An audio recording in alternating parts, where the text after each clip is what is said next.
continuation to my previous lecture, I will be talking about some of the species interaction. So I'll start with the predation. So it requires one individual, that is the predator, to kill and eat another individual, that is the prey. So usually both of these predator and prey, they are usually animals. So the one which is stronger is the predator, the one which is weaker is the prey. So the predator usually kills the prey for his food. So protozoans, they are known to prey on bacteria and other protozoans as well. So these small organisms, they also predate. It's not only that the large animals. There are the typical examples also where plants are known to trap and digest insects. So if you look into this picture here, you'll see that these are the images of crocodiles, which are some of the evolutionary oldest and dangerous predators. So they have been known to kill quite a large number of animals. So they can predate from right from small animals to large animals. And this is a typical picture of a carnivorous pitcher plant. So here the structure of the leaf has been modified as the pitcher. So in this particular picture, usually the flies they enter and they get stuck because of the presence of the sticky mucus like substance, and thereby they are being digested and eaten up by the insect itself. So similar to the predation, there is another term which is called the herbivory, where an individual feeds on all or maybe small parts of the photosynthetic organism, that is the plant or the algae. Now, it could be possible that either those animals which are feeding on those photosynthetic organisms, they may leave it after eating some parts, or may possibly kill the whole plant itself. So an important difference between herbivory and predation is that herbivory does not always lead to the death of the individual. So usually in the predation, the large animal kills the small animals. However, in case of herbivory, the predator may eat a small part of the organism, that is the plants, and the plants may later survive as well. So herbivory is often the foundation of food webs since it involves the consumption of primary producers. So you might be aware that in most of the food webs, the the plants, they are the source of energy production. So they are the primary producers and they are being eaten by the herbivores, the small animals like deer, and later they are eaten up by the large animals, the predators. So in a way, these primary producers, they convert the light energy to chemical energy through photosynthesis, and they are kind of pioneers of the food web. So herbivores, they can be classified on the basis of the plant part that they consume. So usually those organisms which are eating on the seeds, they can be classified as granivores. So those organisms which eat grass and low shrubs, they are called grazers. And those eating leaves from trees or shrubs, they are called browsers. There's another category also which are eating on the fruits. So they are called frugivores. Now, similar to the animals, plants, they also have a couple of adaptations to prevent herbivory. Now, these adaptations, they kind of facilitate or they allow the organism, these plants to survive better. So these kind of adaptation are classified into two different categories. So number one is the physical. So, and the second one is the chemical adaptation. So in physical, they can have thorns, they can have a tough material coating or sticky substances. So as you might have seen that a couple of acacia or babul trees, they are growing here and there, and they have a lot of thorns. Now, because of these thorns, the bigger animals like cows and buffaloes, they usually don't eat them.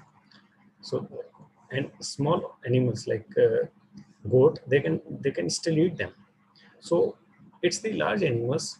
They usually eat the whole plants or whole trees, as that could be difficult for the that could make it difficult for the plants to survive. On the contrary, the small animals like goats or sheep, they just eat few parts, and also they have their mouth and their eating parts. They are kind of adapted to pick up the leaves and escape the thorny region. So both the predator as well as the prey, they have a different kind of adaptations. So the prey has or the plant, they has adaptation which could facilitate them to survive the bigger animals. However, the small animals, they have adaptation that they can still feed onto the plants. Now there are another modifications also. These are called the chemical adaptations. So these chemical adaptations, though they may have irritating toxins on the piercing structures, they may have bad tasting chemicals in the leaves as well. So these physical and the chemical adaptations, they are typical examples of the kind of adaptation that have evolved into the plants. Okay, so now there's another term which is called the symbiosis. So it is an interaction characterized by two or more species living purposefully in direct contact with each other. So here, two organisms, they are living together in order to survive, or in order to better survive in the environment. So this symbiosis, it has three different types.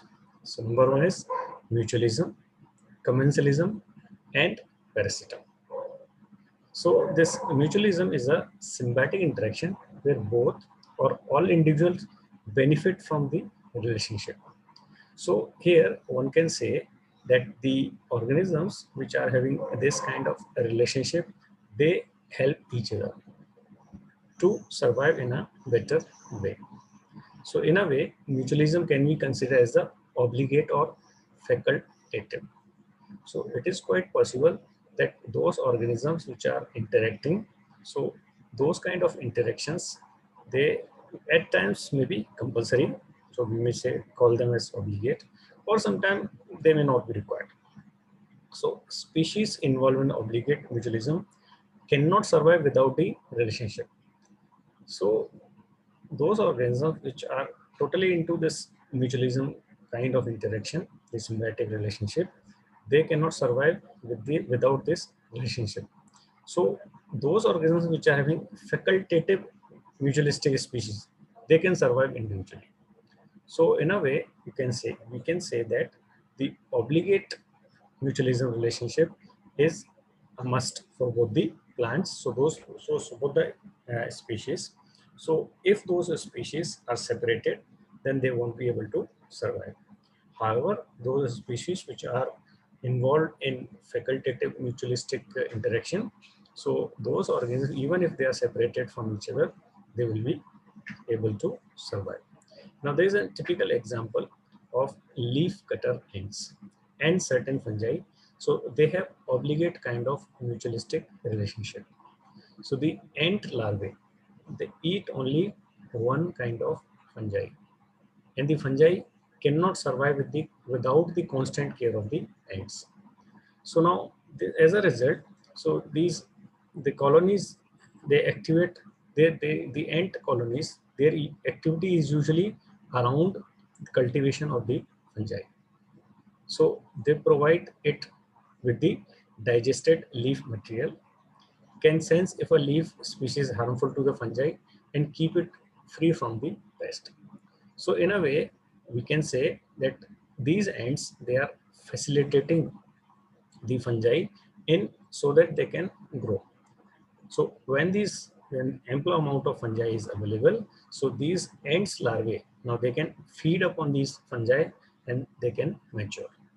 So in a way, this fungi is really necessary for the ants to survive. If this fungi is not available, the larvae will die on its own, and the next upcoming generation or young adult ants will not be there. So it's a kind of obligate mutualistic relationship between the ants and the fungi. And the fungi, they cannot survive if they are not taken care of by the ants. So they need the digested leaf material, and also they need protection from the other pests as well. So these fungi and the ants, they are kind of taking each other's. So there's one good example of facultative mutualistic relationships found within mycorrhizal fungi and plant roots. So it has been suggested that 80% of vascular plants form a relationship with mycorrhizal fungi. Yet the relationship can turn parasitic when the environment of the fungi is nutrient rich, because the plant no longer provides the benefit. So usually there is this kind of relationship is here, the plant and the fungi, although they depend on each other. However, depending on the environmental nutrient conditions, they may depend or not depend. So the nature of the interaction with two species is often relative to the abiotic condition and not always easily identified in nature. So this kind of relationship, they depend upon the availability of the natural resources. So as you are already aware that the two species, they come together or they interact, and interaction could be because of the availability of the natural resources, be it be nutrient, be it be light, be it be the available space. So parasitum, so that's another kind of interaction. It occurs when one individual, that is the parasite, benefits from the another individual. So that another individual is the host. So this host will be harmed by the parasite. So one organism will be benefited and another will be harmed. So parasites, when they feed on the host tissue or fluid, and they can be found inside the organism of the host. We call them as endoparasites. And if they are living outside the body of the host, they are called ectoparasites. So a typical example could be different species of ticks, which are common ectoparasites on the animals as well as humans.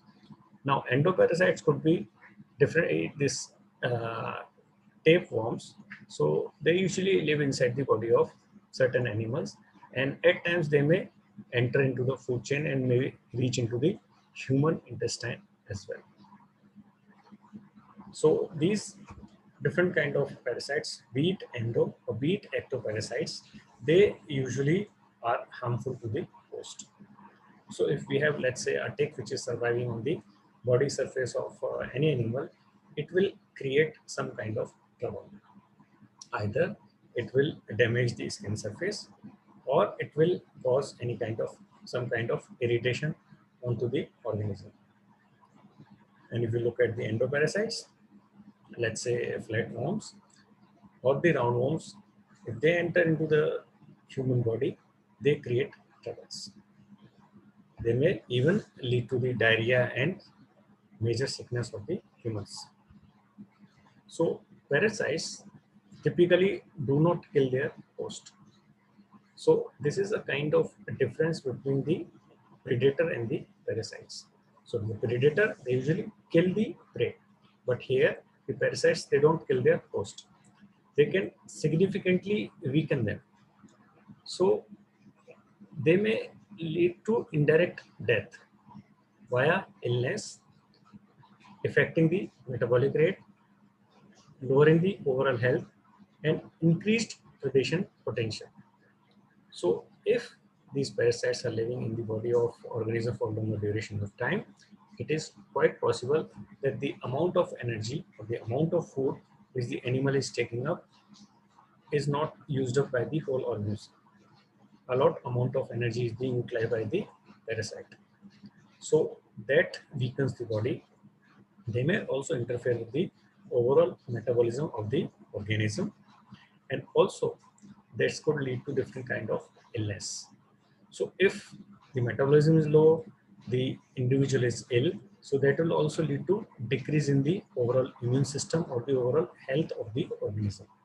Now, this decrease in immune system or health could lead to increased predation by other organisms as well. So let's say there's an example. So a trematode that parasitizes certain aquatic snails. So infected snails lose some of their characteristic behavior and will remain on the top of rock and stems where food is inadequate. So even during peak of waterfall activity, making them easy prey for the birds. So in order pre- to prevent the predation by the birds, these snails, they usually go deep down into the water. However, since they have been already uh, uh, attacked by a trematode, which is living inside the body of this snails, so they have lost this characteristic that they need to go into the deep into the waters. So they just remained on the top of the rocks. Now, because of this, they may fall prey to the birds. So when a parasite influences the competitive interaction between the two species, it is termed as the parasite-mediated competition. So now it is quite possible that there could be a parasite which may affect the two different species. So the parasite can infect one or both of the involved species. So the example could be the malarial parasite Plasmodium azulophyllum infect two lizard species found in the Caribbean, Anolis gingivalis and Anolis watsi. So now, because of this Anolis is a better competitor than the watsi. So so now because of this Anolis, what you call this uh, A watsi is susceptible to the Plasmodium azulophyllum. So this gingivalis kind of comes in very contact of this Anolis watsi. Now the another one interaction is the commensalism. So it is an interaction in which one individual benefit while the other is neither helped nor harmed. So in a way, one organism is interact with the another organism. So where one organism gets the advantage while the other remains unaffected or it's not harmed at all. So the example could be orchids. So they are usually found in the tropical rainforest. They grow on the branches of some of the trees in order to access light, but the presence of orchids does not affect the trees. So commensalism can be difficult to identify because the individuals that benefit may have indirect effect on the other individuals that are not readily noticeable or detectable. So here in some of the cases, it is quite possible that when we investigate this kind of relationship, so these plants, they may having some kind of advantage, but another, they may not be, we may not be able to understand. For instance, so these orchids, they may become too large in size. So now because of this, they may create shade or the availability of sunlight to the plant will be less. Now, because of this, they are capturing more sunlight or they are having more weight on the branches. It could lead to the dangerous effect or the harmful effect onto the plants. So now the plants, they will not be able to get optimum amount of light or their branches may break down because of the large weight of the orchids.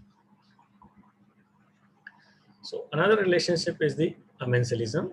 So a relationship between organisms of different species. So in which one organism is inhibited or destroyed while the other organism remains unaffected. So here in this case, one organism is it's not trying to create or it's not attacking the another organism, but in order for itself to survive, the another organism washed away. So the example could be the walnut tree and the pine trees. So both of the trees, they produce an allelopathic substance. and passes to the pasture ecosystem to the vicinity of its ground.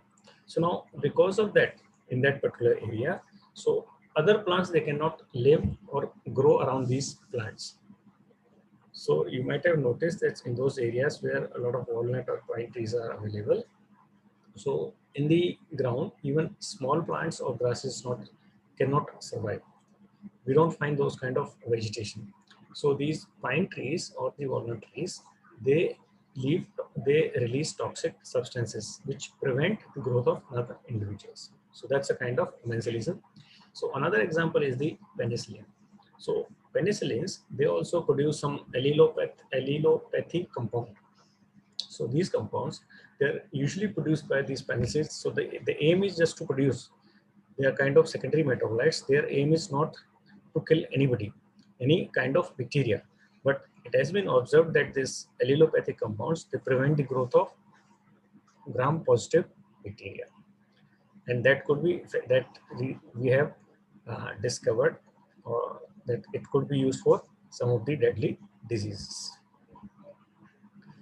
Now there's a term called co-evolution. So all the organisms, when they are interacting, the prey versus predator, or one organism developed a certain kind of uh, characteristics to prevent predation or being used up by the another organism. So it's not that the one organism is developing modification, the another which is kind of interacting or living with it also developed some kind of adaptations. So when two species evolve in response to one another, we call as the co-evolution. So mutualists and the parasites, though, co-evolve with their host. So one of the example is the predators. They evolve in response to prey, and prey evolve in response to predation. So here you can see a typical example here. So here the pollinator. So this particular bird, it has evolved. It has developed long beak. The reason could be that this flower, where it needs to pollinate, the pollen grains, they are at the inside. So now in order to get excess of the pollen grains and the another stuff here, it needs to develop a longer beak.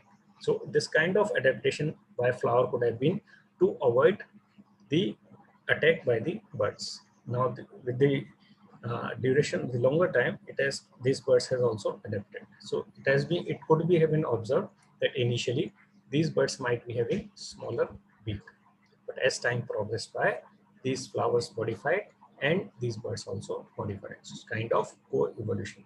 So here's another typical example. So the deer and the panther. So usually this predator and this prey, so if the speed of this prey is less, it will easily attack and eat it. So with the as the time evolved, these deers, they had developed high speed. They can run up to a speed of 80 to 90 kilometers per hour. However, the tigers, they are also adapted. They run at a speed of 650 to 60 kilometers per hour. So as the prey is developing, the predator is also developing. So prey defenses. So predation usually drives the evolution of a defense strategy in the prey. So what are the different kind of strategies that are in the prey? So the prey can have chemical defenses. So it may develop different kind of toxins, poison or acid sprays. So that could facilitate the better survival of the prey. They could lead to the avoidance of the predation. There could be behavior also. So that behavior kind could be that these animals, these organisms, they could live in groups. They could be having scouts or alarm calls.